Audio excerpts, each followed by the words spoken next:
la vidéo également pour que vous me voyez. Ah bah, je ne peux pas. Alors, c'est parti. Très bien. Mais écoutez, bonjour à tous. Merci d'être présents aujourd'hui pour ce rendez-vous de l'éco-rénovation. On va aborder aujourd'hui une thématique un peu particulière qui est la rénovation des copropriétés dites des 30 glorieuses. Donc moi, je vais essayer de vous présenter un petit peu le contexte et ce qu'on entend par rénovation des copropriétés des 30 glorieuses. Peut-être pour vous faire un petit rappel pour ceux qui ne nous connaissent pas, donc nous travaillons à l'Agence parisienne du climat. Nous sommes l'agence locale de la ville de Paris pour toutes les questions de rénovation et d'efficacité énergétique. Et on a mis en place une plateforme web qui s'appelle Coach CoPro, qui vous permet en tant que particulier de bénéficier d'un conseil neutre, gratuit et indépendant pour vos travaux de rénovation. En plus de ça, nous sommes également guichet unique auprès de la ville de Paris. Donc si vous souhaitez solliciter les aides financières de la ville de Paris, comme par exemple le chèque à l'audit, enfin le chèque au diagnostic technique global maintenant, d'une valeur forfaitaire de 5 000 €, vous pouvez passer par nous pour en faire la demande. Peut-être qu'on pourra y revenir ou répondre à vos questions si vous en avez. Donc n'hésitez surtout pas à poser vos questions dans l'espace qui est prévu à cet effet. Je vais essayer de ne pas être trop long sur ma présentation parce que vous allez voir que c'est un petit peu contextuel et technique et je pense que ce qui nous intéressera tous le plus aujourd'hui, c'est la présentation de M. Gadot qui nous fait le plaisir d'être ici aujourd'hui pour vous partager son retour d'expérience. Alors pour commencer, donc moi je suis Benjamin Rougerol, donc je travaille à l'Agence parisienne du climat depuis 5 ans maintenant et je suis en charge d'un observatoire de la rénovation des copropriétés. Observatoire qui va nous permettre de mettre en avant la dynamique de rénovation et surtout un certain nombre d'exemples de rénovation en copropriété. L'idée étant de vous donner envie, à vous en tant que copropriétaire, mais également en tant que professionnel si vous êtes présent aujourd'hui, de vous donner envie de vous lancer dans la rénovation énergétique en vous prouvant que c'est possible de le faire, qu'il y a des aides financières qui sont mobilisables, que les travaux ont certes un certain coût, mais qu'ils s'expliquent et on vous explique pourquoi ils atteignent ces montants. Et surtout, on vous partage des retours d'expérience et des retours terrain des copropriétaires qui nous disent, grâce aux travaux, certes, on a diminué nos factures, mais surtout, on a amélioré notre confort thermique en hiver, certes, mais également en été, qui est une nouvelle problématique qu'il faut prendre en compte, surtout à Paris. Donc voilà. Alors, pour aller tout de suite dans le vif du sujet, si on parle beaucoup de rénovation énergétique aujourd'hui, ce n'est pas pour rien, c'est surtout parce qu'il y a un sujet derrière qui nous anime tous et qui doit nous préoccuper tous, c'est le dérèglement climatique et toutes les contraintes qui vont aller avec. Alors, pour lutter contre ça, les collectivités territoriales et l'État ont mis en place tout un tas de cadres réglementaires ou de cadres que chaque collectivité va pouvoir se poser pour tracer des objectifs sur les années à venir. Donc c'est notamment le cas à Paris, avec le plan climat de la ville de Paris, qui a été repris et enrichi au niveau métropolitain, et qui est également conjoint à une feuille de route régionale qui porte à peu près les mêmes objectifs. Tout ça étant bien sûr dans l'optique de répondre à un impératif climatique, donc de rester en dessous des 2 degrés à la fin du siècle, ce fameux 2 degrés dont on entend assez régulièrement parler. Et donc comment ça va se traduire, le fait de respecter ces maximum plus 2 degrés et bien ça va se traduire de la façon suivante. Grosso modo, il faut qu'on arrive à réduire nos consommations de 50% d'ici à 2050. Donc 2050, c'est dans 30 ans maintenant. En 30 ans, il faut qu'on soit capable de rénover nos bâtiments, qu'on soit capable de changer nos habitudes en termes de mobilité, en termes de consommation, en termes de gestion des déchets, pour arriver à terme à 50% de réduction des consommations d'énergie. Ça va aussi se traduire par d'autres leviers, notamment à Paris avec la consommation d'énergie produite localement et d'énergie renouvelable. d'un parc bâtiment qui est, comme je disais, bas carbone, donc pas seulement isolé, mais aussi avec des usages nouveaux qui vont vous permettre d'habiter dans un logement qualitatif, confortable, mais également un logement qui soit prévu pour que si vous souhaitez vous déplacer avec une voiture électrique ou avec un vélo ou trier vos déchets d'une certaine façon, vous ayez aussi dans votre copropriété les moyens de le faire sereinement. Donc, comme je disais, ces objectifs ils sont partagés au niveau parisien, métropolitain, régional, national, etc. etc. À Paris et en proche couronne, la spécificité de l'habitat, c'est qu'on est majoritairement dans de l'habitat privé collectif, donc de la copropriété. Et donc, si on veut agir sur les consommations, il faut agir sur les copropriétés en proposant de l'isolation, notamment thermique par l'extérieur, mais également de l'isolation des toitures, le changement des fenêtres et la rénovation des systèmes. Et on va en reparler aujourd'hui. Je ne vais pas rentrer dans le détail des dynamiques qu'on observe aujourd'hui parce que ce n'est pas forcément le propos. Simplement, ce graphique vous permet de voir un petit peu où est-ce qu'on en est en termes de rénovation sur la métropole. Donc, ce qu'on voit, c'est que d'année en année, on a une tendance quand même à la croissance du nombre de projets de rénovation et c'est une très bonne chose, même si on est encore assez loin de ce qu'on devrait tous faire collectivement d'ici, sur les 30 prochaines années. Ce qui est intéressant de voir, c'est quelles sont les périodes de construction qui vont le plus rénover. Donc, sur le graphique, vous voyez qu'en orange, c'est la part ce qu'on appelle les copropriétés des 30 glorieuses qui vont nous intéresser aujourd'hui. Et ce qu'on voit assez facilement, en tout cas sur les premières rénovations jusqu'en 2016, c'est que la grande majorité des rénovations qu'on observe, c'est des copropriétés des 30 glorieuses. Et pourquoi? C'est ce que je vais essayer de vous montrer aujourd'hui. Donc ça, c'est des projections qui sont à peu près constantes depuis 2015. On est sur une quarantaine de projets chaque année à Paris qui sortent en métropole, un petit peu plus au niveau métropolitain, un petit peu plus que 40, puisqu'il y a aussi des projets que nous, on ne voit pas forcément. Mais voilà un peu la trajectoire pour vous donner un petit peu un ordre d'idée. Alors, l'état des lieux de ce parc copropriété des 30 glorieuses. Alors là, je vais regarder un petit peu plus précisément à Paris, parce que c'est là où on va avoir le plus de connaissances sur le sujet, en tant qu'agence parisienne du climat, encore une fois. Donc, les copropriétés qu'on va appeler les 30 glorieuses, c'est les bâtiments qui vont être construits à la fin de la Seconde Guerre mondiale, donc à partir de 1945, jusqu'au premier choc pétrolier et à la première réglementation thermique dans les bâtiments en 1974. Donc c'est une période de 30 ans sur lesquels on va construire énormément de logements puisque la guerre a créé un fort besoin de reconstruction, un besoin il y a eu une augmentation de la population, donc un besoin de logements important. Et avec la stabilité économique et l'essor des produits pétroliers, on a une croissance économique qui est très forte et qui du coup permet à des classes moyennes et populaires d'acquérir plus facilement des logements qui se construisent en très grande quantité. À côté de ça, on a aussi une évolution des techniques de construction avec l'apparition, avec l'usage massif du béton dans la construction qui permet de produire des bâtiments rapidement, à moindre coût, très souvent en préfabriqué, donc avec des éléments comme des gros Lego, si vous voulez, qui vont venir s'emboîter pour construire en quelques temps des immenses façades. Mais la contrepartie en fait assez négative à tout ça, c'est que le béton en soi n'est pas un isolant, c'est un matériau qui laisse beaucoup passer la chaleur et qu'à cette époque, avec la facilité d'accès à l'énergie, donc le charbon, le pétrole, le gaz, on va avoir une tendance à surdimensionner le chauffage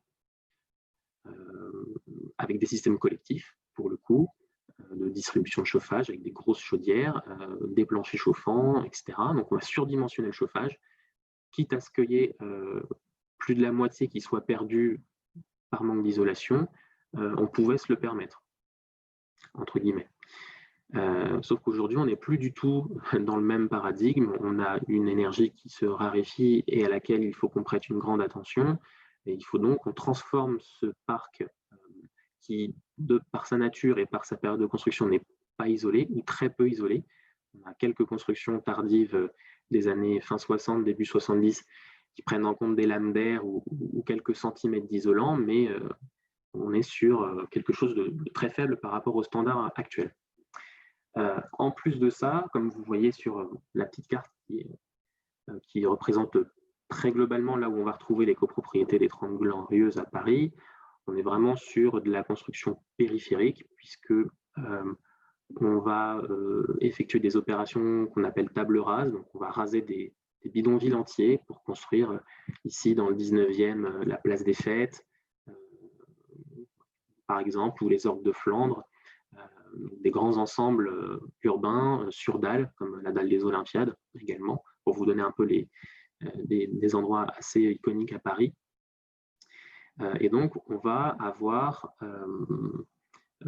comment dire, ces nouveaux modes de construction qui vont s'imposer, se démocratiser et qui vont porter leurs problématiques avec eux. Il y a 4 grandes familles d'immeubles qu'on va retrouver entre 45 et 74. Je les cite assez rapidement et je vais vous montrer à quoi ça peut ressembler. Donc, le type ministère de la reconstruction de l'urbanisme, donc ça c'est plutôt les premiers bâtiments qui vont sortir après-guerre. Les grands ensembles de logements sociaux, vous voyez très bien à quoi ça peut correspondre. Des IGH pour immeubles de grande hauteur, donc des tours, et des immeubles résidentiels de standing. Vous allez voir à quoi ça ressemble. Donc pour juste vous brosser un petit peu le portrait de ce dont on parle, à gauche, vous avez les fameux MRU. Donc vous avez des cages d'escalier généralement avec comment dire, du vitrage. On a des toitures en rampant la plupart du temps, des blocs préfabriqués. Donc on commence quand même l'utilisation du préfabriqué avec du béton armé. Et une ventilation qui va être naturelle et qui assez régulièrement n'a pas de conduit collectif, mais plutôt des entrées-sorties en façade pour chacun des logements. À droite, vous avez des grands ensembles de logements sociaux. Donc là, vous voyez bien ce que j'appelais les panneaux de préfabrication, les éléments préfabriqués. Donc vous voyez, on a emboîté ces éléments-là sur toute la hauteur du bâtiment et vous constituez assez facilement votre façade avec des prises d'air sur les fenêtres. Et généralement, c'est une méthode de construction très rapide, donc pas chère, donc pour un usage social dans les années 60. Après, vous allez retrouver sur la gauche les immeubles de standing. Alors, c'est un exemple parmi d'autres parce que derrière cette appellation de standing, on pourra mettre beaucoup de choses. On va plutôt retrouver des balcons et des matériaux plus nobles. C'est généralement ce qui va caractériser ce qu'on va appeler le standing. Donc, par exemple, dans les halls d'entrée, on va retrouver des marbreries, du verre, donc des balcons sur plusieurs façades avec des prestations complémentaires et des logements qui sont assez grands et bien agencés, qui vont plutôt se retrouver un tout petit peu plus, un peu moins en périphérie de la ville de Paris notamment. Et enfin, des tours, moi je vous donne, comme je vous le disais, pardon, vous avez la dalle des Olympiades qui est un très bel exemple de tour, donc d'IGH, immeuble de grande hauteur avec, voilà, pareil, de la préfabrication lourde, des tours qui font jusqu'à 50 étages avec parfois une ville entière à l'intérieur, pour le dire de cette façon. Alors, ce parc, il va porter évidemment des enjeux puisque c'est un parc vieillissant. Il va avoir entre 45 ans et 75 ans aujourd'hui, selon sa date de construction. Donc, à un âge qui nécessite une rénovation potentiellement lourde. Il y a un enjeu de lutter contre la précarité énergétique, puisqu'on va être sur des bâtiments qui n'ont pas d'isolation de façon native, ou très peu. Donc, également sur les émissions de gaz à effet de serre. Mais enfin, il y a un autre enjeu qui est important aujourd'hui, même si on a tendance à le mettre de côté, c'est la conservation du patrimoine du XXe siècle. Aujourd'hui, on a tendance à dire qu'on protège le bâtiment haussmannien, par exemple, par son caractère architectural, mais il ne faut pas mettre de côté également des tours ou des constructions des 30 Glorieuses qui, elles aussi, sont un marqueur d'une époque et d'un mode de construction et qui doivent être préservés. Donc ça, c'est les enjeux. Maintenant, il y a des grands leviers importants. Si vous habitez dans ces bâtiments-là, vous devez un peu les connaître. Premièrement, les façades, généralement, elles sont simples, pas forcément ornementées. Le béton ne pose pas de problématiques normalement liées à l'humidité des parois. Et en plus, vous avez des toitures terrasses qui permettent l'installation de systèmes ou l'isolation en toiture très facilement, et des systèmes collectifs, donc la ventilation ou le chauffage collectif. Donc ce n'est pas toutes les copropriétés qui sont dans cet état-là, clairement, mais c'est la majorité de ce qu'on va observer sur ce parc. Je vais aller très rapidement sur le profil de consommation. Donc, en bleu, vous avez les 30 glorieuses pour les repérer. Globalement, vous voyez qu'à Paris, les DPE, donc les diagnostics performance énergétique, ciblent plutôt les copropriétés des 30 glorieuses en étiquette D, E et en moindre mesure en F. C'est à prendre avec des pincettes puisque ce sont des DPE sur des logements dans des copropriétés, donc ils sont faits à des moments où vous le mettez en location ou en vente. Donc on voit par exemple ici une très légère aberration qui est le taux d'étiquette A, qui est assez important et qui pourrait sembler faux au premier abord, mais on peut se dire que c'est plutôt les gens qui ont un bon logement qui font l'étiquette et qui la mettent en avant. Donc je ne vais pas m'étendre là-dessus, puisque nous sommes en train de finaliser une étude justement sur les constructions, sur les rénovations, pardon, dans les copropriétés des 30 Glorieuses, qui sera publiée assez prochainement, qui justement reprend ces éléments et apporte un petit peu plus de détails sur les éléments constitutifs du parc, donc la consommation, les DPE, etc. Et ce que je vais vous montrer maintenant, c'est le résultat de l'analyse de 77 projets de rénovation en 30 Glorieuses sur la métropole du Grand Paris, pour vous montrer un petit peu qu'est-ce qu'on retrouve généralement comme travaux, montants et peut-être problématiques. Alors globalement, ce qui rénove aujourd'hui, ce sont les copropriétés en chauffage collectif qui font en moyenne 100 logements et globalement, pour la moitié du temps, chauffés au gaz. Ça, c'est la grande majorité, on va dire, c'est le profil type des copropriétés qui aujourd'hui font de la rénovation. Vous le voyez, initialement, elles sont plutôt sur des étiquettes D, E. Donc E, ça devient quand même assez important. On n'est pas encore classé en passoire, mais on est sur des niveaux de consommation qui sont quand même importants. Pareil, sur les tailles de copropriété, on est sur des tailles assez importantes, avec 100 logements en moyenne, alors qu'à Paris, la moyenne est de 24 logements pour l'ensemble du parc copropriété. Chose aussi qui est intéressante à regarder ici, c'est que sur les copropriétés qui rénovent, on a une certaine part de présence du fioul, qui reste donc un combustible fossile qui est à proscrire maintenant et qui est voué à disparaître sur les 10 prochaines années. L'objectif étant de zéro fioul à Paris en 2030. Il y a quasiment un quart, un cinquième des copropriétés qui rénovent dans les 30 Glorieuses qui initialement sont au fioul et qui vont donc enclencher une démarche de conversion de leur chaufferie, soit vers du gaz, soit vers du chauffage urbain, soit dans des très rares cas vers du granulé bois. Je ne vais pas m'attarder là-dessus, simplement, comme vous le voyez dans l'encart, qui est un tout petit peu débordé, la plupart des copropriétés qui font des travaux de rénovation aujourd'hui bénéficient généralement d'un programme d'accompagnement de type OPA. Donc, si vous êtes à Paris, vous connaissez peut-être les opérations programmées d'amélioration de l'habitat du 13e arrondissement, du 19e arrondissement, ou bien le programme plus récent Éco-Rénovons Paris. Ce sont des gros moteurs de rénovation et c'est ce qui permet d'entraîner une bonne partie des 77 copropriétés qu'on étudie aujourd'hui. Alors, pour rentrer un petit peu dans les prestations, et après j'en aurai terminé,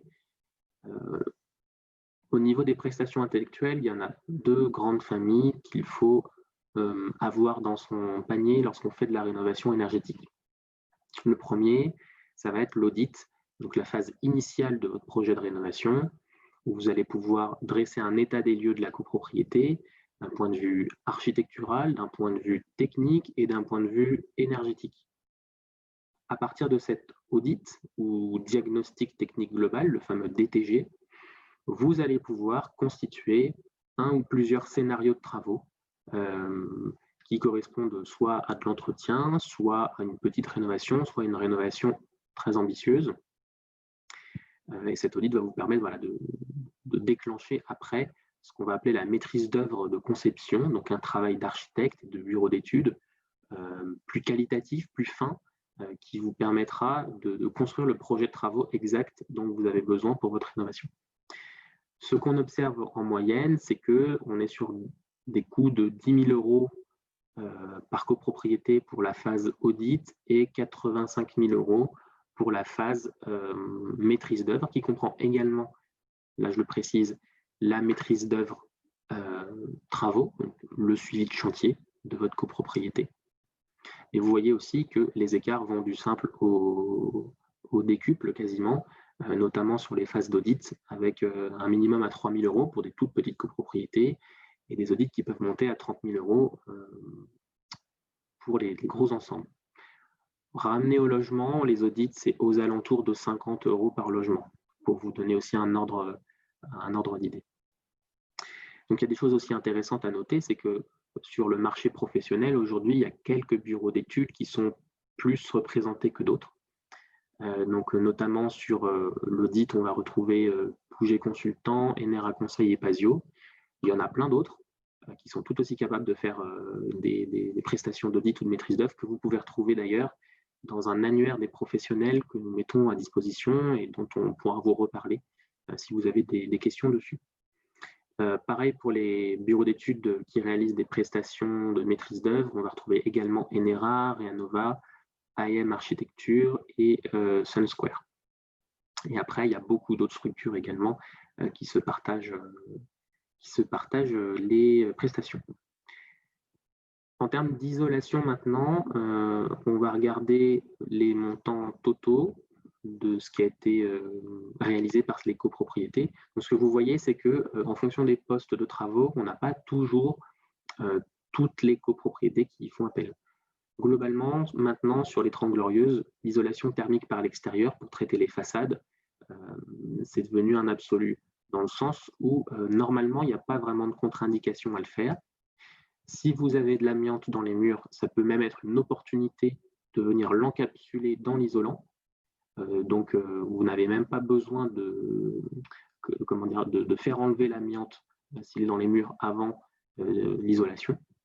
Celle-ci va venir vraiment encapsuler et donc vous faire enlever cette problématique, sans forcément oublier qu'il y a de l'amiante derrière le mur. À l'inverse, vous avez des prestations de type plancher bas, donc là c'est l'isolation des planchers sur les caves ou les parkings par exemple, qui sont un peu moins pris en considération. Les toitures, pareil, pour le coup, on revient sur la même problématique que les façades. Vous avez des grandes toitures terrasses qui sont planes, sur lesquelles il n'y a aucune problématique pour venir mettre de l'isolant, qui sera généralement du polyuréthane, donc un matériau issu de la pétrochimie, qui est assez résistant et qui a une bonne isolation, qui apporte une bonne isolation thermique, qui est normalement assez durable dans le temps. Par contre, au niveau des fenêtres, pareil, là on voit un petit peu moins les prestations parce que premièrement, vous avez plein de particuliers qui changent leurs fenêtres chacun son tour et les opérations groupées d'achat de fenêtres, on les recommande, mais on sait que c'est un petit peu plus compliqué à mettre en place parfois au sein d'un conseil syndical ou d'une copropriété.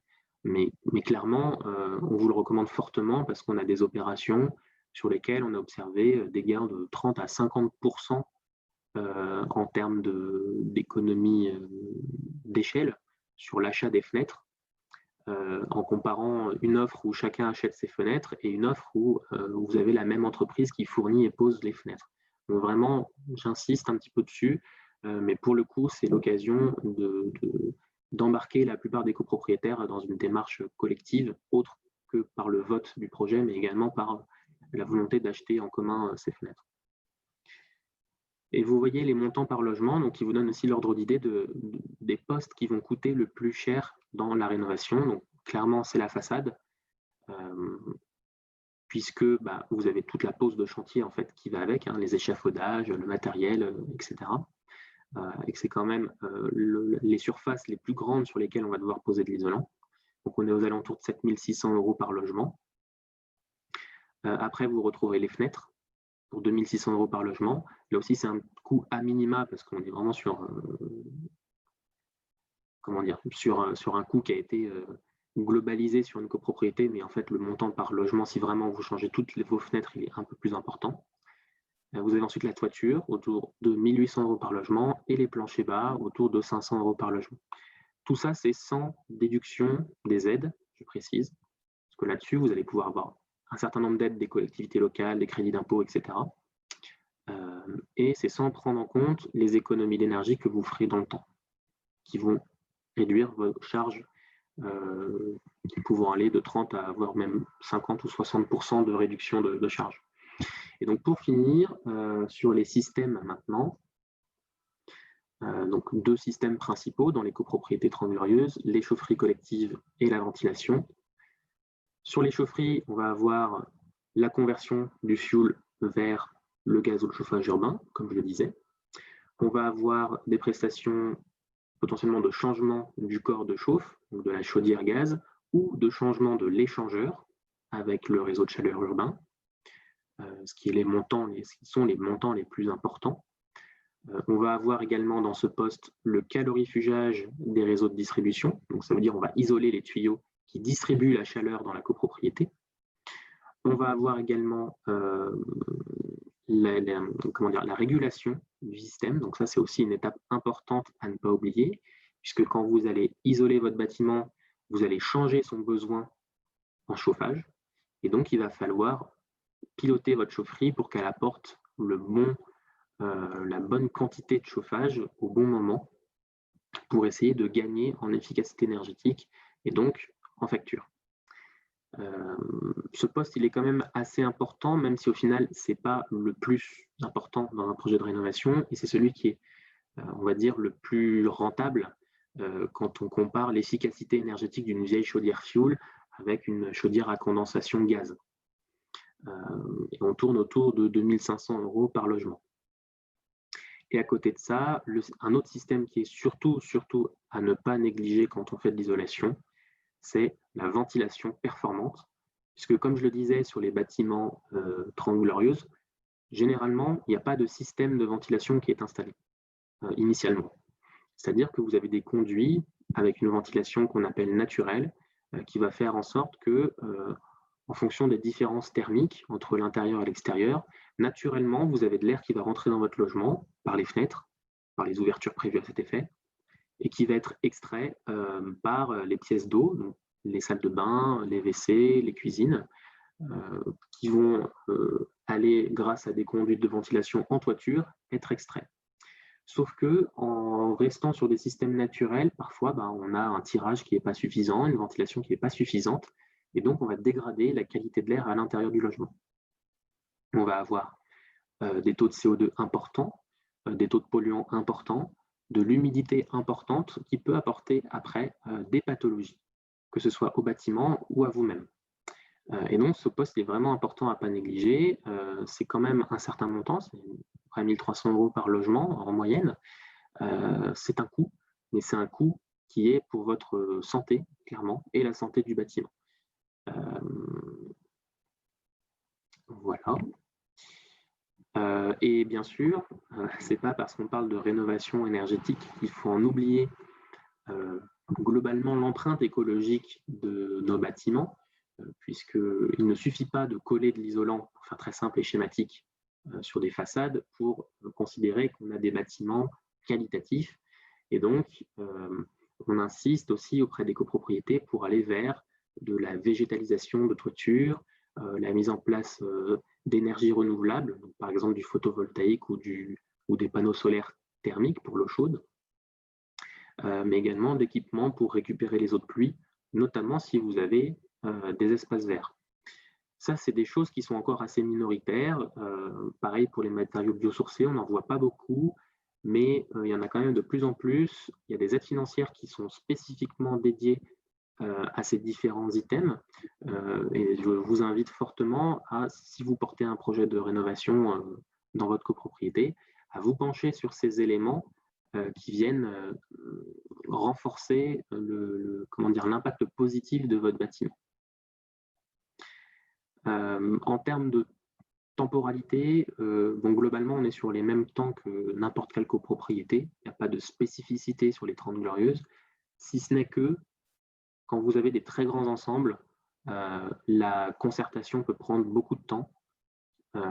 Et c'est ce qui va amener, comme vous le voyez sur l'écran, à avoir des projets qui peuvent durer 5 ans et demi, voire 6 ans, entre l'audit, le début de l'audit et la restitution finale des travaux. Parce que vous avez tout un tas de phases. Comme vous le savez, il y a une assemblée générale par an. Vous pouvez en provoquer une extraordinaire pour faire un vote spécifique sur les travaux. Mais si vous ratez une occasion, vous devez attendre une année pour reporter un vote sur des travaux ou sur une autre prestation. Et ça, c'est sans compter l'amorce, ce que j'appelle l'amorce, donc on va dire l'accompagnement que vous pouvez recevoir d'un conseiller ou le temps que vous allez mettre à chercher de l'information, et le post-travaux qui est très important, qui vous permet de faire le suivi des consommations, les dernières régulations, les demandes de facturation, les demandes de versement des aides financières, etc., etc. Donc, il y a encore tout un tas de prestations, tout un tas de choses à faire. Tout ça fait qu'on dépasse quasiment tout le temps les 6 ans. Donc, c'est des chantiers qui sont longs, c'est des projets qui sont longs.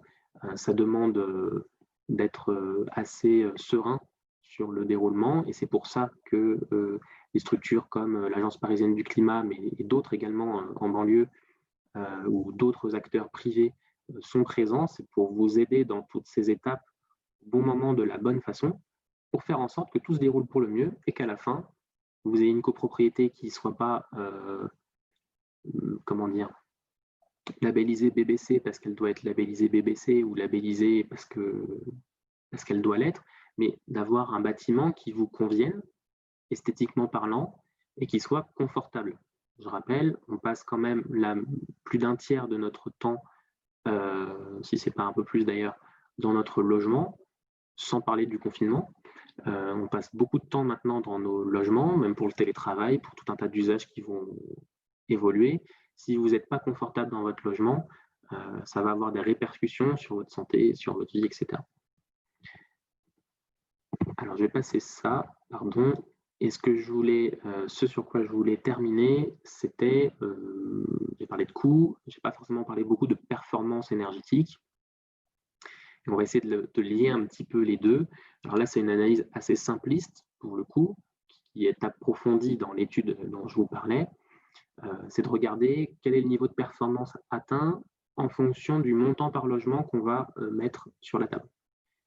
Globalement, c'est pas linéaire, donc ça veut dire que c'est pas parce que vous mettez plus d'argent que vous allez avoir plus de performance, et inversement, c'est pas parce que vous allez chercher des performances très élevées qu'il va falloir forcément mettre des montants très élevés. Ça va beaucoup dépendre de où vous partez, où vous arrivez, et quels sont les travaux que vous allez mettre en œuvre. En tout cas, en moyenne, on observe que pour faire une bonne rénovation, il faut 15 000 € par logement. Et si on veut faire une très bonne rénovation, quelque chose de très qualitatif, on est plutôt aux alentours de 20 000 € par logement. Donc ça peut paraître important, ce sont des coûts importants, on en est très conscients tous. Maintenant, on a un avantage en copropriété, et surtout en copropriété des 30 Glorieuses, c'est que maintenant les professionnels sont formés, savent réagir. Enfin, quand je dis formés, c'est pas qu'ils l'étaient pas avant, c'est qu'ils sont formés à l'isolation spécifique et aux méthodes sur les projets 30 Glorieuses. Il y en a beaucoup sur le marché, on a beaucoup d'exemples de rénovations qui ont fonctionné, et on va en entendre un aujourd'hui. Et en fait, comment dire, grâce à tout ça, vous pouvez être confiant pour aller vers ces travaux de rénovation, qui en plus vont être partagés avec d'autres copropriétaires, donc vont avoir un coût entre guillemets réduit. À titre de comparaison, pour les mêmes performances en maison individuelle, on est aux alentours de 45 000 €. Donc il y a un certain avantage quand même à faire de la rénovation en copropriété par rapport à la maison individuelle. Donc voilà ce que je voulais vous dire. Donc je rappelle que on a encore 1000 chaufferies fuel à Paris qu'il faut faire disparaître très prochainement. Donc si vous êtes concerné par le sujet, on vous invite à vous manifester. On se fera un plaisir de vous accompagner sur cette question-là. Et voilà ce que je disais, pour être dans les objectifs plan climat aujourd'hui, c'est environ 18 000 € par logement à dépenser sans, encore une fois, considération des aides financières qui vont pouvoir derrière diminuer le coût. Pour vous donner juste un tout petit exemple avant de laisser la parole,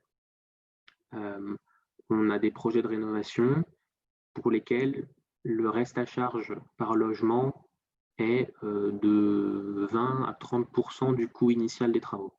Donc en fait, ça veut dire qu'on a sur certains logements, alors pas tous, hein, forcément il y a des variations, mais on peut aller jusqu'à 70-80% de financement du coût total des travaux de rénovation.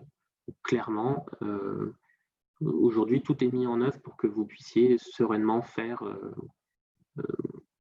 opérer la transition énergétique de votre copropriété Transglorieuse. Et je vous laisserai le lien vers d'autres rénovations à découvrir, donc pour le coup avec vraiment les chiffres de chacune des copropriétés, donc vers une carte, la carte des copropriétés rénovées, qui est dans le document, que je vais vous mettre dans le chat de discussion juste après, et que je vous laisserai découvrir par vous-même à la suite de l'événement.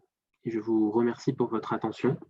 J'ai vu qu'il y avait quelques questions, je pense qu'on y répondra après. Oui, effectivement, on va répondre aux questions après, sachant que j'ai répondu à certaines déjà par écrit. Je vous propose, Monsieur Gadot, de partir sur votre présentation. Alors, je lance le PowerPoint.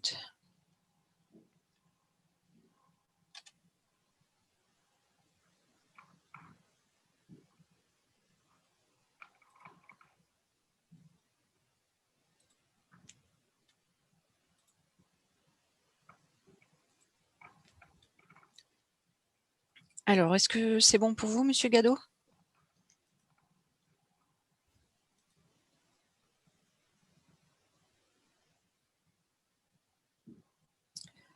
Est-ce que vous voyez bien l'écran partagé?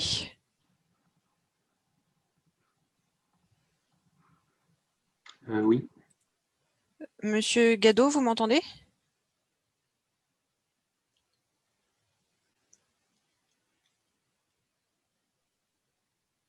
Monsieur Gadot? Oui, ben je vous entends, mais apparemment, vous ne m'entendez pas. Là, c'est bon, on vous entend bien. C'est bon, vous pouvez intervenir. Merci. D'accord, je commence alors. Bien, donc, bonjour à tous. Donc, effectivement, je fais partie d'un immeuble des 30 Glorieuses, puisqu'il a été construit en 1960. Et donc, on voit sur le côté gauche donc l'immeuble dans l'état dans lequel il était, donc un immeuble qui était quand même en assez mauvais état, un immeuble en béton avec des balcons qui étaient fissurés. Et en fait, on devait faire donc un ravalement imminent, hein, c'est-à-dire que vraiment le ravalement n'avait pas été fait depuis longtemps. Et donc, voilà, ça tombait bien. Donc, en fait, comment ça s'est passé? Bon, pour aller rapidement, il y a eu une réunion donc, à la mairie du 19e arrondissement avec donc, des différents acteurs, des copropriétaires qui avaient fait donc, la même chose que nous, le maire, Yann Brossat, je crois, de la mairie de Paris. Et en fait, bon, cette réunion, elle a été déterminante puisque moi, j'ai eu l'idée au départ donc de proposer aux autres copropriétaires donc d'entreprendre une rénovation énergétique. Voilà, donc, alors, ça a été quand même assez compliqué au début, je ne sais pas comment ça se passe maintenant, mais donc on a dû faire quand même, monter donc un dossier, mais avant de monter un dossier, il y a eu une enquête interne à l'immeuble, donc avec une enquête de chaque copropriétaire, et donc le dossier n'a été accepté qu'en fait qu'au bout d'un certain temps, donc il a fallu montrer donc notre motivation. Et notre motivation, c'était par exemple d'assister à des réunions, donc de l'OPATB dont on a parlé précédemment, donc l'OPATB du 19e qui était là pour nous aider. Voilà, donc il y avait des réunions aussi en soirée, donc on voit à droite le pont thermique de notre immeuble, donc qui n'est pas très fameux, hein, c'est-à-dire qu'on voit qu'il c'est vraiment une vraie passoire.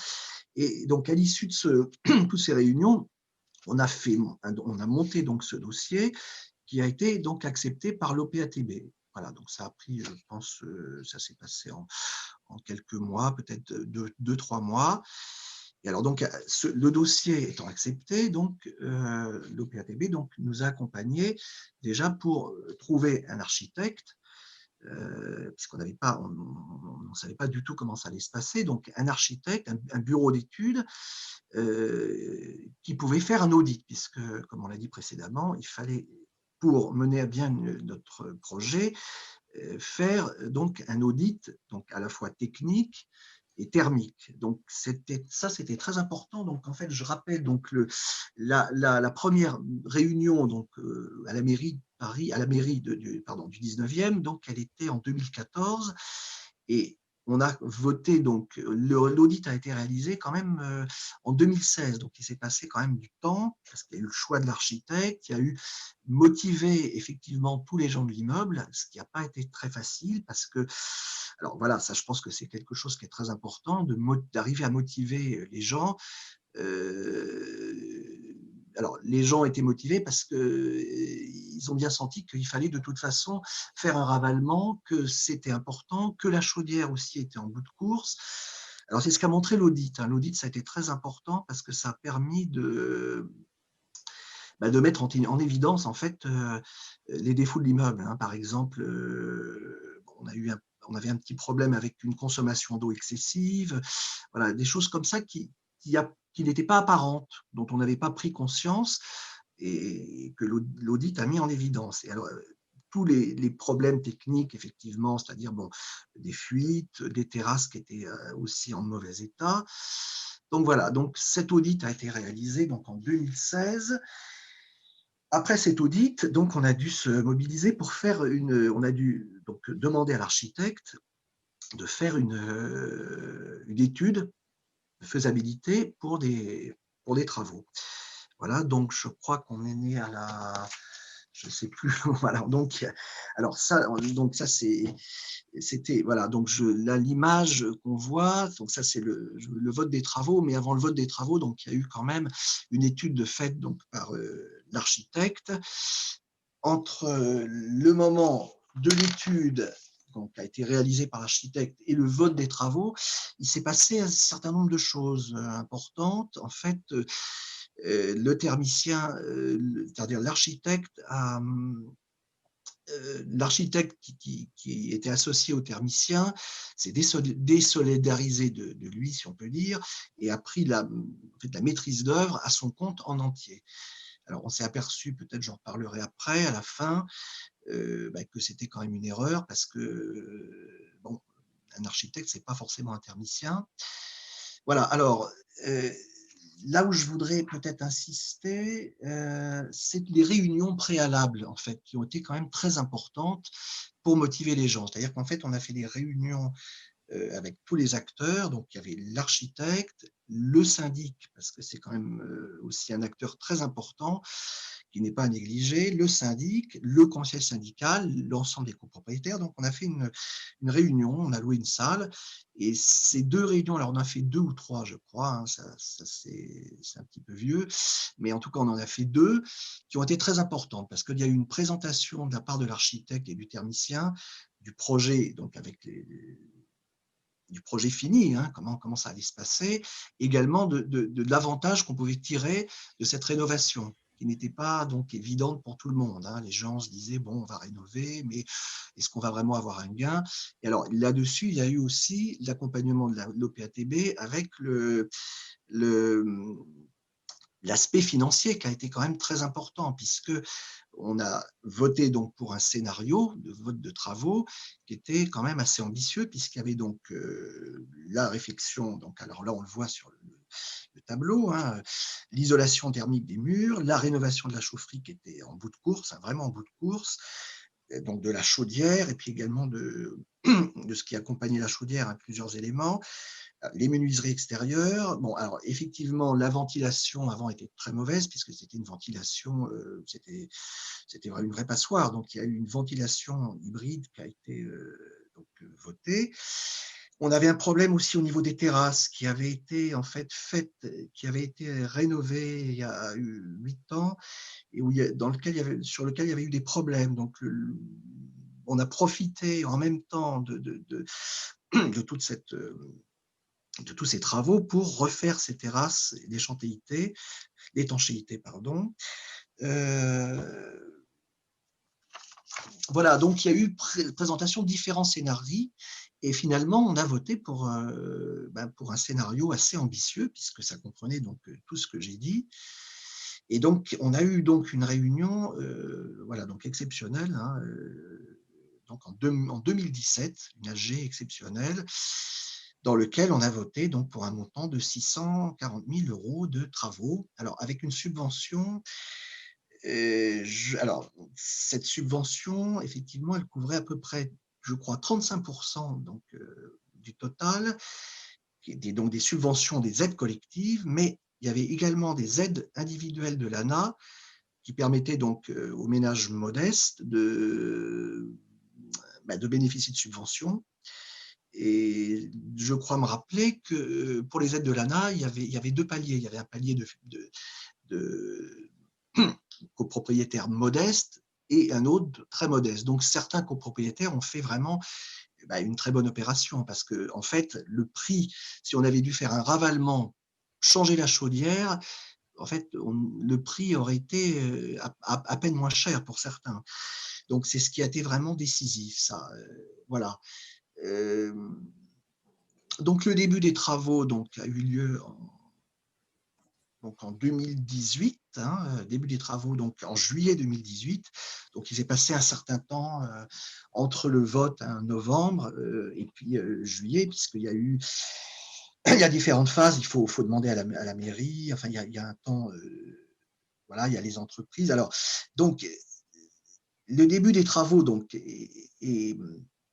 a commencé en 2018, j'ai peut-être oublié quand même quelque chose, qui est lors du vote des travaux, on a dû voter aussi pour des entreprises. C'est-à-dire qu'en fait, l'architecte nous a présenté différents devis. Il y avait à peu près 3 devis, donc pour les fenêtres, pour l'isolation.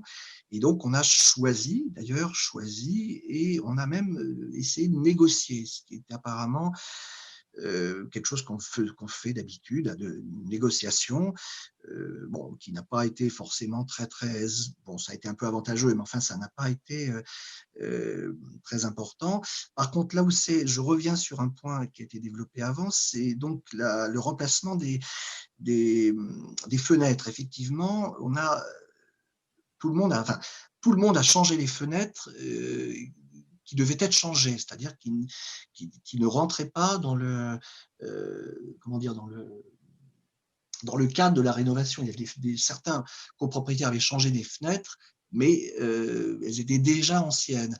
Et effectivement, plutôt que de changer chacun ses fenêtres, ça a été beaucoup plus intéressant, économique, et puis aussi facile à faire, de tout changer en même temps. Donc, par exemple, nous, on a changé 3 fenêtres sur les 5 qu'on avait. Donc, bon, voilà. Donc, le vote des travaux donc, a été fait. Les travaux ont commencé en 2018. Et alors, bon, ça a duré un certain temps. Hein, le temps est… Malheureusement, on prévoit un temps… des travaux étaient prévus pour 3-4 mois. Et ça s'est terminé en fait en mars 2019. Alors, il y a peut-être un point sur lequel je vais un petit peu insister, puis je vais peut-être repasser la parole, parce que je ne voudrais pas être trop long, mais en fait, c'est que souvent, lors des rénovations, on a des problèmes d'empiètement avec les autres copropriétés, ce qui a été notre cas. C'est-à-dire qu'on devait, alors il y avait une copropriété voisine, donc, où il y avait l'isolation mordée sur leur terrain, donc ça voulait dire qu'il fallait leur demander l'autorisation de poser l'isolant. Donc ça s'est réglé assez facilement. Je crois qu'on a refait un mur qui était commun. Enfin, ça s'est bien passé. Dans une autre copropriété, donc qui était de l'autre côté sur un autre pignon, on a eu un autre problème, c'est qu'on devait mettre des échafaudages donc chez la copropriété voisine. Et ça a été un peu compliqué parce qu'ils n'avaient pas encore ils avaient changé de syndic, le syndic nouveau n'était pas arrivé, donc ça a énormément retardé. Et ça, c'est quelque chose qu'à mon avis qui est très important, c'est de prévoir en amont tout ce qui peut gêner, comme ces problèmes d'empiètement, les problèmes qu'on peut avoir aussi avec le syndic qui n'est pas toujours au courant de certaines choses. Voilà, donc on a eu cette réception des travaux en fait en décembre 2019, avec des factures des travaux qui ont été très longues à venir. Alors, donc le bilan, il est quand même très positif, hein, parce qu'on a un immeuble qui est esthétiquement déjà plus joli, hein, effectivement, et qui est quand même très bien isolé, puisque pratiquement d'ailleurs en ce moment, on ne chauffe pas. On ne chauffe pas du tout. Et alors, je ne sais pas sur les factures, disons, au niveau des charges, bon, ce n'est pas encore tout à fait visible. Il y a une réduction, je dirais pour l'instant peut-être de 15-20%, mais bon, je pense que ça peut être plus, hein. Donc, l'immeuble est très bien isolé, donc on a un confort hivernal, on a un confort d'été également, parce qu'effectivement, l'été, ça permet de retenir la fraîcheur quand il y a un peu de fraîcheur. Et il y a donc, il y a deux personnes qui ont acheté un appartement dans l'immeuble, donc qui ont vendu, donc deux copropriétaires qui ont vendu et qui ont fait une très grosse plus-value. Donc, en fait, à plusieurs titres, c'est intéressant puisqu'on a un confort thermique important, on a un bâtiment qui est plus beau et voilà, on consomme moins. Voilà, je ne sais pas, j'ai à peu près fait le tour, je ne voulais pas être trop long. On a rencontré un certain nombre de petits problèmes, hein, quand même, notamment des problèmes avec je pense que ce qui est compliqué, c'est la relation conseil syndical, architecte et les aides, c'est-à-dire l'OPATB, où les gens ont un peu du mal parfois à échanger, à se comprendre, et ça peut prendre beaucoup de temps. Voilà, c'est ça aussi qui a ralenti qui a fait que c'était assez long, hein. C'est quand même une course de fond. En fait, voilà, ça a duré à peu près 5 ans, on va dire, pour un immeuble de 25 logements, ce qui est quand même beaucoup. Mais bon, au bout du compte, on est satisfait. Voilà, je ne sais pas si j'étais trop long, trop court. J'ai sans doute oublié des choses que j'avais notées. Peut-être que ça viendra dans les questions. Voilà. Dites-moi si c'est bon. Non, mais c'est très bien, monsieur Gadot. Alors, J'ai été un peu vite, hein. Enfin, il y a des choses que j'aurais il peut-être pu développer, mais on manque de temps. n'y Je a veux pas pas de non souci, plus. on va répondre aux questions, donc n'hésitez Voilà. pas à poser vos questions dans la partie questions-réponses. Alors, je vais enlever le partage d'écran. En fait, je ne vous vois pas, moi, d'ailleurs, hein. C'est normal ou Oui, pas? tout à fait. Ah Tout bon? à fait. En fait, il n'y a pas de vidéo. En fait, on ne voit que. D'ailleurs, on ne me voit pas, hein. Je ne Non, sais pas on ne si vous ça. voit pas non On plus. ne me voit pas. D'accord. Bon, Alors, allez-y. nous avons une première question, donc une question de Jean-Louis. Dans mon immeuble, une bande d'irréductibles qui se plaignent constamment du chauffage et demandent à le remonter pour avoir 23-25 degrés. Nous avons une température de consigne de 25 degrés le jour et 19,5 la nuit de 23h à 5h. C'est déjà très largement supérieur à la loi imposant un maximum de 19 degrés. Comment pouvez-vous aider? Donc là, c'est une question plus générale, mais qui concerne souvent les copropriétés des 30 Glorieuses. Vous voulez que je réponde? Alors vous ou Oui, parce que ce d'autres problème-là, on l'a eu participants, aussi. dans, Alors, je dans me ce cas-là, permets. allez-y. Oui, je vais aller rapidement. Bon, je crois que c'est un vrai problème, ça, parce que nous, on est dans un immeuble où il y avait beaucoup de personnes âgées, enfin, il y en a toujours. Donc, il y a eu une espèce de peur d'avoir froid. Alors, effectivement, il y a une chose quand même que l'architecte nous avait mis en évidence, c'est que le fait de baisser la température, euh, avec une isolation, ça permet un meilleur fonctionnement aussi de la ventilation et finalement, avec une température moindre, on n'a pas forcément moins froid. Voilà, ça c'est la première chose que je voulais dire. Et en ce qui concerne les chauffages excessifs, je crois que c'est assez compliqué. Je crois qu'il faut essayer d'amener les gens petit à petit à, à en prendre conscience. C'est pas très facile. Nous, on a encore ce problème, hein. On est encore un peu trop chauffé. Faire valoir la loi, peut-être, puisqu'il y a une loi qui dit que effectivement les chauffages collectifs doivent être chauffés à 19 degrés. Bon, alors après, cette loi, elle est pas forcément toujours appliquée. bon, on peut se faire aider, c'est-à-dire on peut faire jouer son assurance. Voilà, enfin, c'est ce que j'ai fait moi. Personnellement, on peut faire jouer son assurance appartement, c'est-à-dire qu'on peut demander à l'assurance d'intervenir pour un chauffage excessif. Ça s'est fait, moi je l'ai fait. Alors, je ne sais pas quel résultat ça va donner, ça peut donner. C'est une solution. Bon, la meilleure solution, évidemment, c'est de le faire, de parler aux gens, quoi, voilà. Mais aussi de leur montrer qu'avec une meilleure ventilation et aération, on peut avoir le sentiment, on peut avoir l'impression, on peut, avec une température un peu plus basse, ne pas avoir l'impression qu'il fait plus froid.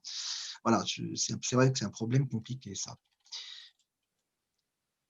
Je ne sais pas Alors, si vous m'entendez oui, d'ailleurs. oui, on vous entend. Donc effectivement, c'est le phénomène Oui. de parois froides qui disparaît normalement quand vous isolez, notamment si vous avez réalisé une isolation par l'extérieur. Donc Oui. le confort intérieur est très important dans ce cadre-là. Peut-être pour compléter, Vas-y. tant que j'y suis, parce que c'est une très bonne question et on l'a assez régulièrement, que même après rénovation, il y a des conseils syndicaux qui ont du mal à garder des températures de consigne basses, justement parce que certains ont une voix qui porte plus, peut-être, et qui insistent lourdement pour avoir un peu plus. Mais effectivement, il faut revenir sur la notion de confort thermique dans un logement. Déjà, premièrement, quand Anne-Sophie l'a dit, quand vous isolez la façade par l'extérieur, normalement, vous diminuez l'effet de parois froides, donc cette sensation de mur froid. Ensuite, la rénovation va apporter aussi des nouveautés. Donc, par exemple, la ventilation, on en a pas mal parlé. Quand vous mécanisez la ventilation, vous allez créer un flux d'air qui est beaucoup plus constant et peut-être beaucoup plus fort qu'auparavant. Et donc, ça peut créer une sensation de courant d'air dans le logement. Donc ça aussi, on va dégrader, entre guillemets, un petit peu la notion de confort. Et enfin, quand on a un logement qui est bien isolé, il se peut que les radiateurs soient tièdes. Et tiède, pour un radiateur, c'est parfois suffisant si votre logement est très bien isolé et que votre besoin il est très faible. Et là aussi, le fait de ne pas avoir des radiateurs qui soient bouillants, quand on avait l'habitude de les avoir bouillants, c'est considéré comme certains comme de l'inconfort thermique, alors qu'il fait toujours la même température dans le logement. Mais psychologiquement, on a l'habitude d'avoir pas de courant d'air, des radiateurs très chauds.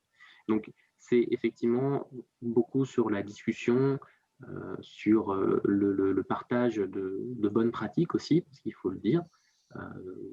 On propose, nous, à l'agence, des ateliers éco-gestes qui, justement, proposent tout un tas de petites astuces pour gagner en confort et sur nos factures au quotidien. Ça fait partie un peu de ces sujets-là qui sont sensibles parce que même s'il y a une loi, même s'il y a des décrets et des règles, tout ce que vous voulez, il y a toujours des gens qui seront là pour ne pas les appliquer ou ne pas vouloir les appliquer. Et il faudrait derrière qu'il y ait des gens pour les faire appliquer. Et ça, c'est un autre sujet. À qui est la responsabilité de venir faire appliquer cette loi? Et c'est là aussi, d'ailleurs, un rôle que doivent prendre les syndics, déjà, et les chauffagistes, qui, eux, viennent faire la régulation et doivent aussi être là pour faire de la pédagogie sur les températures de consigne.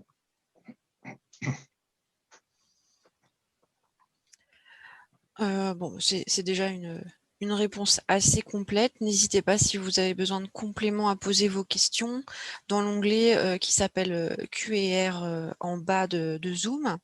Donc nous avons une deuxième question d'Île-de-France Énergie. Monsieur Gadot, comment s'est déroulée l'avance des fonds pour le paiement des travaux? Un prêt collectif a-t-il pu être mis en place par la copropriété? Oui, alors, oui, il y a un prêt donc, qui a été mis en place par le syndic. Bon, à l'époque, il y avait aussi la possibilité par la banque de faire un prêt à taux zéro, hein. Moi, je voulais le faire, ça a été un peu compliqué, j'ai abandonné. Mais effectivement, le syndic a proposé un prêt. Alors, je ne me rappelle plus exactement, un taux assez bas, hein, quand même, un taux intéressant de toute façon, hein. C'est ce qui s'est passé. Donc c'était un prêt collectif pour toute la copropriété, c'est ça? un prêt pour tous ceux qui le désiraient, en fait. Hein, Oui, donc, c'est ça. Donc, oui, un prêt effectivement, collectif. un prêt collectif pour la copropriété. Voilà. Très bien. Donc, c'est souvent ce qui est conseillé. Et nous, on encourage le plus possible les copropriétés qui prévoient des travaux de s'accompagner d'un jeune ingénieur financier, donc qui est un spécialiste des aides, et notamment pour la partie prêt collectif, ils ont une très grande compétence là-dessus, entre autres. Alors, je n'ai plus de questions dans la partie questions-réponses. C'est le moment, si vous avez des questions, d'intervenir. Donc, vous pouvez poser vos questions dans la partie Q&R, donc questions-réponses, ou éventuellement dans la partie discussion si vous ne trouvez pas cette partie-là. Alors, donc j'ai une question. Est-ce que l'architecte est passé dans tous les logements pour réaliser des états des lieux et des OPR? Alors, C'est OPR, pour je moi. vois pas forcément ce que c'est. Oui, je ne vois pas ce que c'est, moi non plus. Alors, opération préalable à la réception. Oui, alors je réponds si vous voulez. allez-y si vous savez, hein, Oui. c'est notamment Alors, en fait, je pense qu'il parle de les la états des réception lieux. des travaux, en fait. Non, il n'est pas passé dans les appartements à la réception des travaux. Il est sans doute passé dans quelques appartements où il y avait, il y a toujours des petits problèmes, enfin des problèmes de peinture, des problèmes de, voilà, il y a des choses qui sont pas tout à fait finies. Donc, forcément, il a dû passer, mais pas pour faire un bilan pour chaque appartement. Voilà. Alors, il y a une précision sur la partie menuiserie extérieure et ventilation. Oui, Est-ce que là-dessus, il y a une vérification? Je oui. crois que vous aviez pas rendu obligatoire vous aviez rendu obligatoire le remplacement des fenêtres, ou c'était sur volontariat? En fait, oui, ça finit, ça a été, oui, en fait, alors, oui, je vous explique. Alors, en fait, ça a été voté en assemblée. Ça a été voté pour changer les fenêtres collectivement. À partir du moment où on les changeait collectivement, et que ça a été voté, ça devenait effectivement obligatoire. C'est-à-dire que quelqu'un qui avait des fenêtres en mauvais état, et tant pis, il était obligé de les changer. S'il ne voulait pas les changer, il est obligé de les changer. Voilà. Donc ça a été voté. Mais ça a été voté aussi et préparé en amont. Hein. Les gens étaient conscients qu'il fallait les changer. Donc ça n'a pas posé vraiment de problème, ça. Oui, donc dans ce cas-là, effectivement, vu que ce sont des travaux d'intérêt collectif sur les parties privatives, ça a été géré je pense par le syndic, donc il n'y a pas besoin d'une vérification appartement par appartement des travaux. Et de la même manière pour la ventilation, c'est une ventilation collective, donc il n'y a pas une vérification non plus appartement par appartement. Il y a eu une Quand vérification de la même? société. Oui, oui, Ah, alors ça c'est bien. je me rappelle plus de la société, je suis désolé, j'ai pas tout sous les Il y yeux. a pas de problème. Mais en fait, oui, ils sont venus dans tous les appartements vérifier si la ventilation marchait bien, s'il y a des petites aérations sur les fenêtres. Enfin, sur les fenêtres, ils ont posé un petit mécanisme. Ils ont bien regardé dans chaque appartement si ça fonctionnait. Effectivement, on a été vus. D'accord, donc ça c'est très bien, c'est un Voilà. plus qui est très Oui, oui, pertinent. oui, oui, oui, oui. Alors nous avons une question, les financements s'arrêtent en 1976 impérativement. Je suis copropriétaire dans un immeuble de 1977. Alors non, là vous avez une étude sur les 30 Glorieuses qui a été faite donc sur la période historique qu'on appelle 30 Glorieuses, mais c'est pas un an près. Les financements existent pour toutes les copropriétés dès qu'elles ont plus de 15 ans, voire 2 ans pour certaines aides. Là, c'est simplement l'étude qu'on vous présente aujourd'hui qui avait un cadre au niveau des dates. Je ne sais pas si Benjamin, tu souhaites compléter là-dessus. Pour moi, c'est clair ce que tu as dit, mais oui, c'est exactement ça. Les aides financières, quelles qu'elles soient, s'adressent à toutes les copropriétés.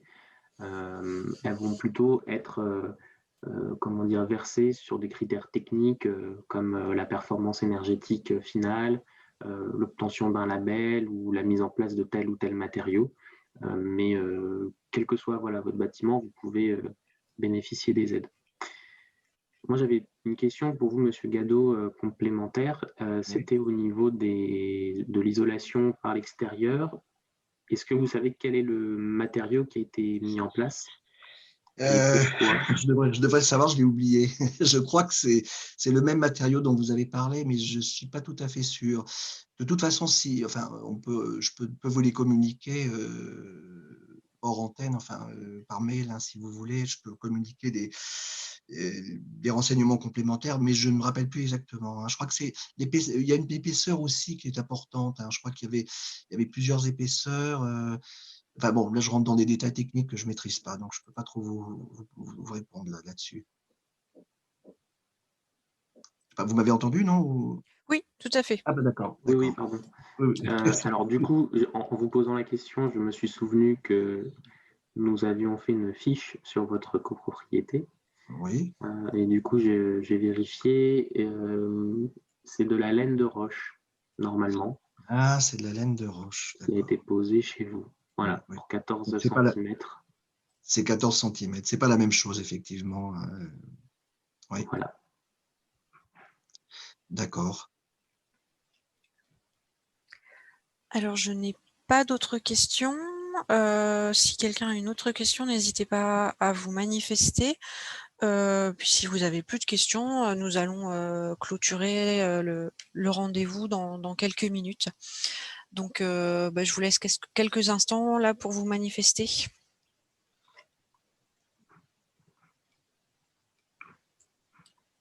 Sachant que nous allons vous envoyer le PowerPoint, enfin les PowerPoint pour les personnes qui se sont inscrites sur le formulaire donc SurveyMonkey. Je vous le remets dans le chat si vous n'êtes pas inscrit. Donc ça nous permettra, on vous enverra tous les documents présentés aujourd'hui.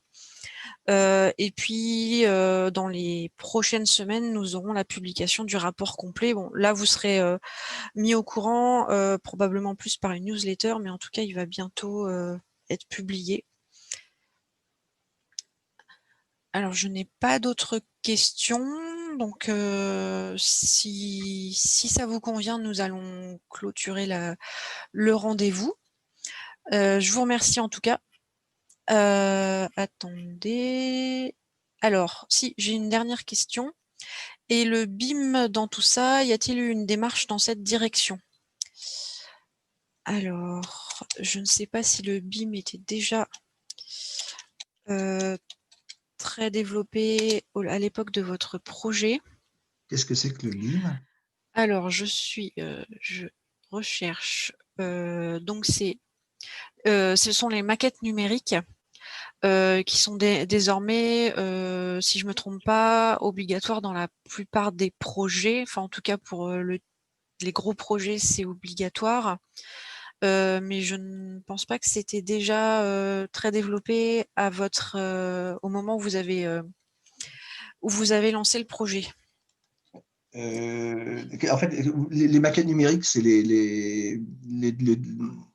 le projet en 3D ou c'est autre chose encore, non? Non, c'est une Maquette, en fait. Oui. c'est une maquette donc sur un logiciel avec toutes les informations techniques du bâtiment et notamment qui permet d'améliorer la préparation des travaux et ce que ça va engendrer physiquement sur les bâtiments normalement. C'est assez récent, donc Je crois pas, oui, je vu suis pas sûr. l'antériorité de votre projet, je pense pas que vous ayez eu ce genre de choses.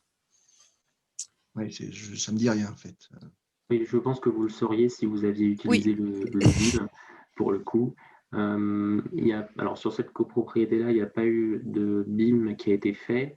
Il y a quelques exemples de copropriétés à Paris ou en métropole qui ont utilisé le BIM, mais là, c'était vraiment des cas assez particuliers. J'ai un exemple en tête, c'est la tour Super Montparnasse. Bon, c'est pas la tour Montparnasse, c'est une tour qui s'appelle Super Montparnasse, qui a utilisé la maquette numérique pour sa rénovation. parce qu'il y avait tout un enjeu assez important de rénovation du patrimoine, d'amélioration de l'aspect esthétique, d'isolation sur une IGH. Mais globalement, c'est un produit qui est assez peu utilisé par les copropriétés. Alors, il y a une raison simple, c'est que c'est un coût supplémentaire et que copropriété et coût supplémentaire, ça ne va pas vraiment bien ensemble dans la plupart du temps. Et que l'apport par rapport à un DTG qui déjà répond à pas mal de questions pour faire une rénovation entre guillemets standard, convient tout à fait. Par contre, votre question elle est intéressante parce qu'elle ouvre d'autres portes, ne serait-ce que de la simulation thermique dynamique.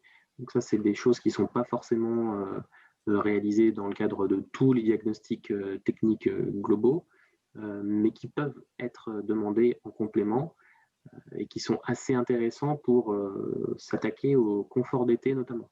Puisque en STD, donc simulation thermique dynamique, on va pouvoir générer des masques solaires, la course du soleil, et vérifier que en été, sur un été standard avec des pointes de chaleur, eh bien, l'isolation et les équipements que vous avez posés vous aident à vous protéger de cette chaleur.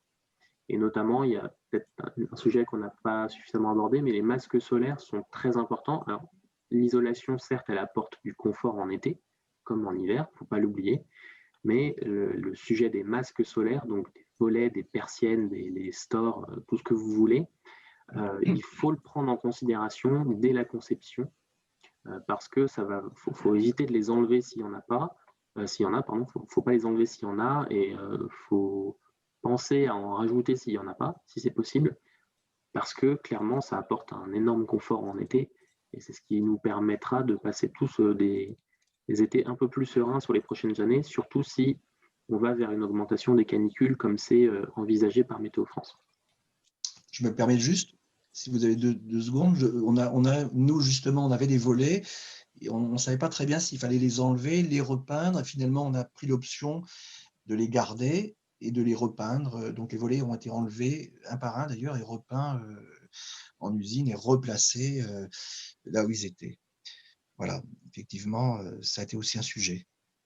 Merci pour ce complément. C'est d'ailleurs généralement ce qui est fait sur les copropriétés dans votre typologie, c'est déposer les persiennes ou les volets et puis de les reposer. Parfois aussi, alors quand c'est des volets roulants, il y a la phase d'isolation des caissons de volets roulants qui est aussi importante pour éviter qu'on ait trop d'entrée d'air froid par les façades et par les encablures des volets roulants. Mais voilà, en fait, chaque poste sur la rénovation des 30 Glorieuses, chaque poste est important. L'idée, c'est quand on aborde une rénovation sur ce type de bâtiment, c'est que globalement, vous devez savoir que tout est envisageable.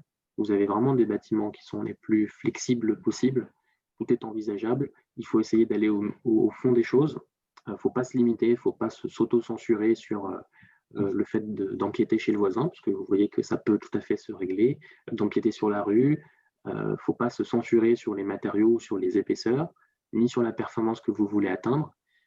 Comme ça a été dit, il y a des gros enjeux derrière de confort, de conservation du patrimoine et même de valeur verte de vos biens qui rentrent vraiment en jeu aujourd'hui. Et on est sur un contexte alors en plus avec le plan de relance, on est sur un contexte où les aides pour la rénovation aujourd'hui, elles sont quand même assez élevées. Elles sont importantes.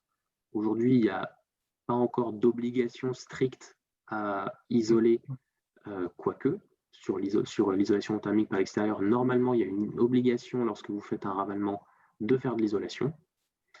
Mais ce n'est pas impossible que dans les années qui viennent, il y ait des obligations beaucoup plus fortes qui tombent, et cette fois-ci sans aide financière. Tout ça pour dire que voilà, si vous avez une rénovation, ne serait-ce que structurelle ou esthétique à faire, c'est clairement le moment de vous pencher sur la performance énergétique.